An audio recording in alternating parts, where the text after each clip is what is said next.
Hi. Sorry to cut your intro short, but I think you guys all know what we're going to do first today. So, let's get to it. Now, what are we going to build today? Well, we are going to build Nembomb's all hostile mob farm today. Now, this was designed back in Minecraft 1.12, and seeing as we're in 1.19 now, yeah, this has been this is kind of an older design, but even with that, it's still probably one of the best and one of the easiest to build. We will have to make a few changes to the original design, mostly around the change to mob spawning with a different light level now, but I think we can still make it work pretty well. I am also probably going to have half of the farm be creeper only spawns instead of just all hostile mobs for all of the layers. A hostile mob farm like this works best if there are no spots outside of the farm itself where mobs are able to spawn. And so that's why I've been spending so much time running around in the caves. And that's why I spent the 2 hours or whatever it was down in that big cave system. But I think I have pretty much all of the caves lit up now. So the only place where mobs can spawn is in this farm, which will be really, really, really good. So I'm excited to see how well this farm actually produces. But I think that's enough for the actual farm itself. And I wanted to get into some of the lore. When this farm was created in the city, it was kind of created in secret. Not a whole lot of people in the actual city, not a lot of the citizens, knew that it was being created. In fact, to them, they didn't really see any changes. But they did notice that the big change, the change that it happened from the event that people are calling it, that mostly stopped. And it seemed like it, slowed down and eventually stopped over a period of, weeks or months. And that was during the time that this farm was being built. That change that they were seeing? Mobs, monsters, zombies, skeletons. They weren't appearing at night anymore like they had been in the past. What the builders of this farm were actually doing was funneling all of those monsters, all of the zombies, all of the skeletons, everything, here into the farm instead of being outside of their city trying to, wander their way inside and cause mayhem and chaos. They were instead lured in almost like a fly trap or a mouse trap. The area here, the city, was recognized and people realized that they had some, military power, or they discovered something, some secret that they were able to control and help protect their city. And so that's how the city itself got a reputation for being a militaristic city, and it elevated their status in the eyes of the other nations and the other people around the world. Well, I have to admit, at this point in time, it does look like a giant box that's just in the sky. Yeah. But imagine with like a giant sandstone mountain that kind of covers it up and with a little bit of decoration at the top. I think it could look pretty good. So, why don't we head over there and we'll go and kick it off. So, way up here at the top, we have a little system to be able to turn it on and then to wash the water every few seconds or so. I put 34 netherrack in here. So that's about as much time as it's going to pick up the water and then put down the water. So if we flick this lever, we should see that the water disappears for a while. And then obviously when I'm not standing right next to it, mobs will be able to spawn on here. Then after a certain amount of time, the water gets dispensed again. And then all the mobs get pushed on down. So let's go take a look from the bottom and see how if we can see any mobs falling. And this right here, this is going to be my AFK spot. So Let's see if we can see any mobs falling from over here.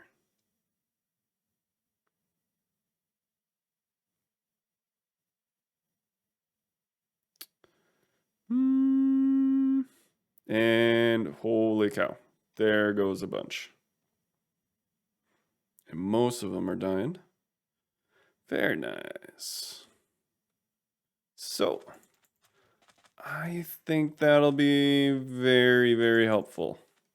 Now I just need to figure out a better storage system than what I've got hooked up here.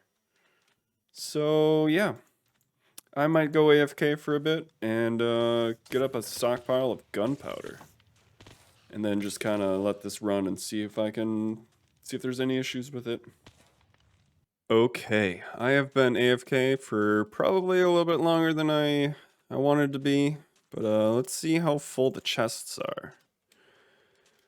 And I will for sure, just look at all of the mobs coming down. Nice. I will, alright, so that's about a chest. That's about a chest. There's a lot of gunpowder. It's good to see. Nice. And this one.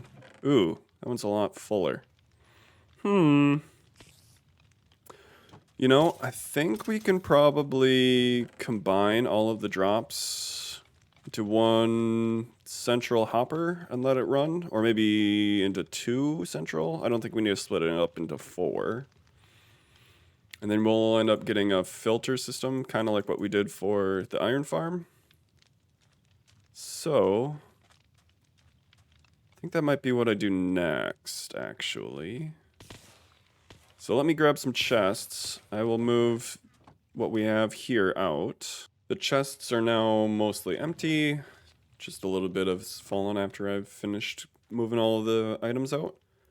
But I've separated them out into each of their individual chests. So the most we're going to get is gunpowder, which makes sense as we made about half of those spawning platforms up there to be creeper only. And then we have a bunch of bones, a bunch of arrows, a bunch of string, a little bit of rotten flesh, and then the rest of the stuff here is mostly going to be from the witches. So they can drop 7 items: spider eyes, sticks, sugar, glass bottles, glowstone, redstone, and gunpowder. So we're actually getting a little bit extra gunpowder from the witches being killed, on top of the creepers being killed as well. So I think I want to make a filter for each of these items. I will probably end up having 2 columns for gunpowder, and then 1 for everything else. And I will separate these out into, will end up being 6 different slices then. And then I will probably also do an overflow chest so that I can catch some of the bows. I did not see any bows in any of these chests. So we'll have to keep an eye on the overflow to see if we get any bows in here, because that'll be nice if we ever have to make dispensers, because dispensers are so much fun to make. Yeah, please, Mojang, can we have an easier way to make dispensers, please? Please. And the filter's done. I added composters to the top because there was a fair amount of hoppers, and having a composter on top of a hopper, an open hopper, will actually help reduce lag in the area. So I figured, you know, even though it's still early in this world and I don't have a whole lot of entities or hoppers or item frames or any of that stuff around, I should probably, you know, be a little bit conscious of lag in the area. And so that's why I went with the composters on top. I did lay out all of the chests for all of the different items. And the first 2 here are gunpowder. Ooh, and this one's almost full. And this one is full. And we even have a little bit more here. I should say in the back there, the center 9 hoppers are all going into that left hopper. And then the outside row are all going into the far right one. So it looks like that outside row is getting less items going through here, which probably makes sense. And then we have just all of our other items in here. Does not look like any of the witch's items. Like we only have 9 redstone dust, we only have 14 spider eyes, and so on, are ready to start ending up in the chests here. And we may end up having to expand storage because, well, some of our other items are starting to get pretty full. So, yeah, that is our item filter. So what I think I want to do next is actually start working on the mountain that will go around this entire gigantic build. So, yeah. I don't know exactly how I'm gonna do this, but let's give this a shot.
Mountain is done.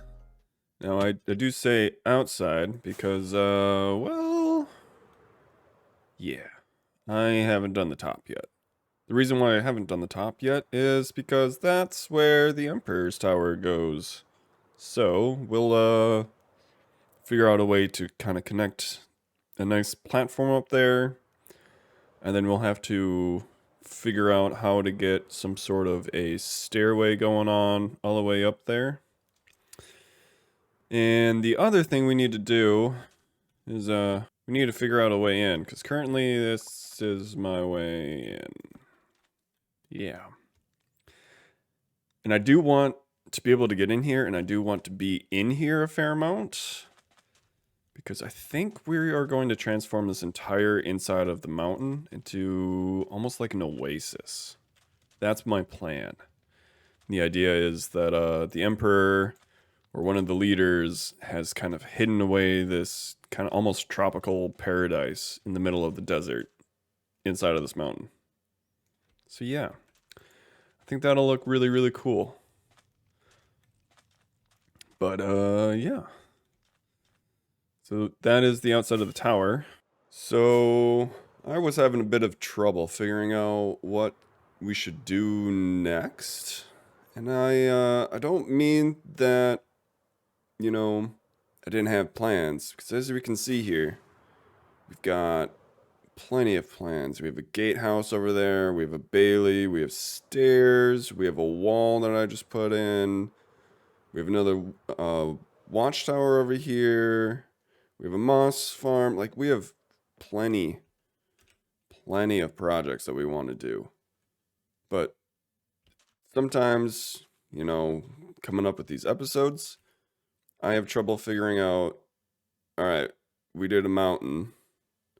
What makes sense to build that also fits in the time period that I have for this episode? Yeah, what makes sense? So then I came over here and I was looking at this mess, this absolute mess of chests, and I've got shulkers all over the place. I've got stuff for a project, got another stuff for another project. Yeah, I'm gonna build a storage room next. And if I'm honest with myself and with you guys, that was pretty much always the plan for this episode, to build the mountain and then to build the storage room. The bigger problem is the storage room that I'm going to build is it's got a lot of blocks in it. It's complicated. It's detailed.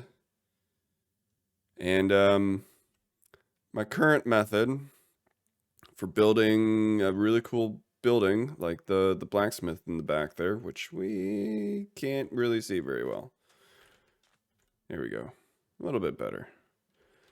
Was to take a lot of, you know, screenshots and then to try to figure out what was going on with them when I was building them. Yeah, I don't think that's gonna work with this building. So the alternative I came up with is to use a mod called Lightmatica. Now, I've always been using Forge, and Lightmatica requires fabric. So you guys might notice some changes. You guys might see some differences. And I spent a lot, and I do mean a lot, of time figuring it out, working with that, and making sure that it would actually work for our LP. I think it will. I really hope it will. But, well, we'll see. So if you guys see some differences, you know, in the next clip or in the next few episodes while I'm using fabric, let me know. And that's probably why. Because I'm using fabric instead of Forge. So, well, I guess we're hopping into another time.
want to think about how long this build would have taken without Lightmatico, because with being able to just follow a template, a schema, it took like 2.5 hours.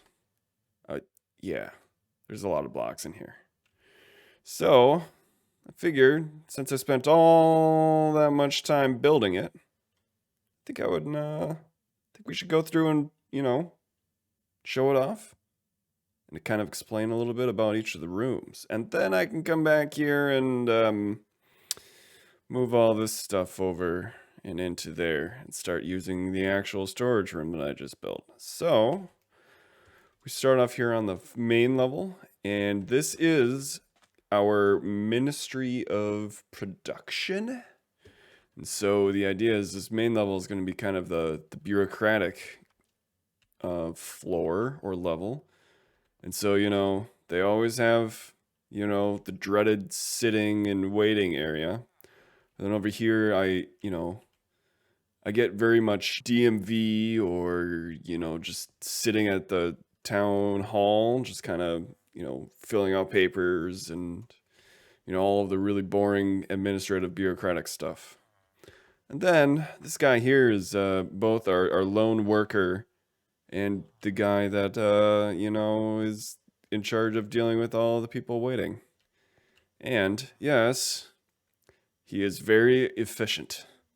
And yeah, this is one of my librarians that I have cured all the way up, and I have unlocked all of their trades. So yeah, I figured he could have a better life here, serving all the really annoyed people waiting to get all of their admin questions answered. So then, if we go up to the next level here, this is our main storage area. So obviously I haven't moved any of my items over here, but we have a whole bunch of chests. We have some barrels in the back.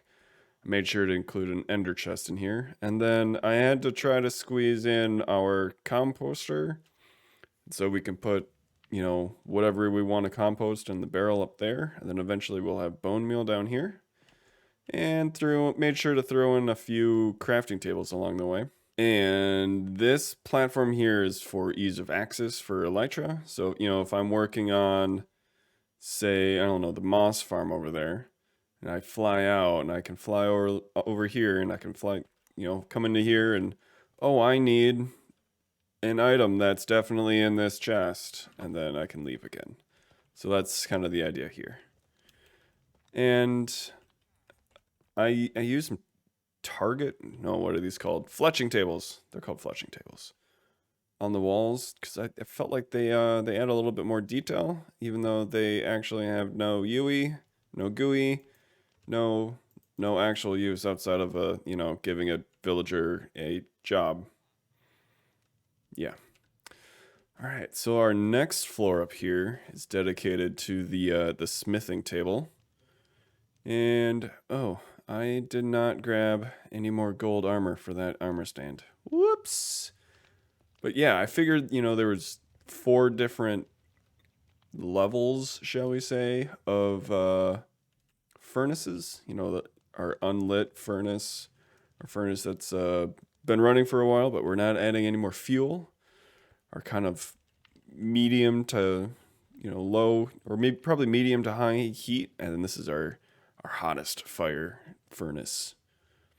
And then, when we eventually get netherite, we'll probably come up here and upgrade all of our gear here.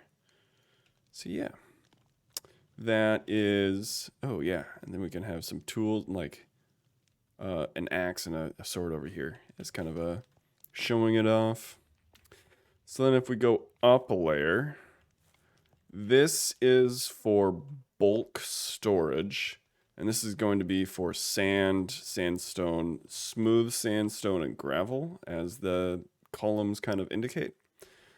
And I really like, this is a silo storage, and each of these lights here will light up when we have that many items stored in the chests in the back. And then I hooked up a shulker box here so that,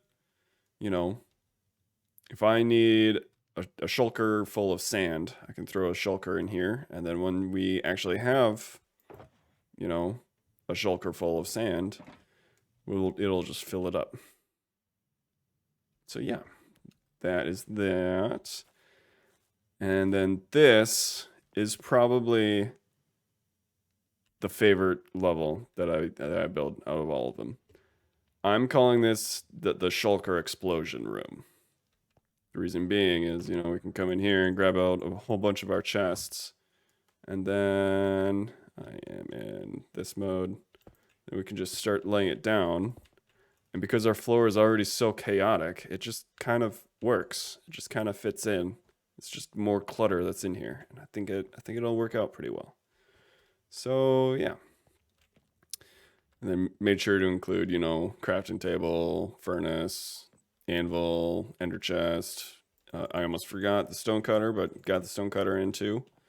And then these barrels here and these barrels here are actually the input for the storage silos down below. So we got sand here for this one. That's regular sandstone, and this is smooth sandstone. The tops of them look exactly the same for regular sandstone and smooth sandstone. So that's a little unfortunate, but yeah. And then this is supposed to indicate gravel. Maybe I'll actually switch that out for gravel. Yeah, we'll see. And then if we come up here, this is our potion brewing room, and I'll fill the barrels full of potion ingredients. I'll probably fill the chests with completed potions. And we are going to have an entire like tower dedicated to mass producing potions. This will be like, I have, you know, I don't know, I need a strength 2 potion instead of an extended strength potion. So let's go and brew that up real quick. You know, just kind of short, small, personal, you know, specialized needs is why I have this here. And well, this area just looks pretty cool too. So yeah. And then the topmost layer is our defense lookout and where our bed is. So we can be up here and we can, you know, look out and defend the Empire from the baddies. Yeah, so I like it. And you will notice that if we, you know, fly over here and turn back, that this side here is kind of open to the air. But if we're on the outside of the area in there, it's closed off. Now I did that intentionally because I figure, you know, as a watchtower, as a defensive tower for the city, you would want the defenses pointed towards the enemy. But you would also kind of want an open area here so that if this layer of defense, if this tower fell, then, you know, we could be able to come in here and, you know, defend as the last line of defense against the attackers that are in the storage room over there. So yeah, that's kind of what I was thinking. And maybe the storage room was originally more of like an actual defensive tower instead of designed for the Ministry of Production. And then they revamped it, kind of made some changes there. I don't know. I'm kind of thinking through that. So yeah, I hope you guys like it. Let's land here on the farmers area and get one last look at it from here. So thank you guys so much for watching, and I will see you guys next time. I don't know what I did there.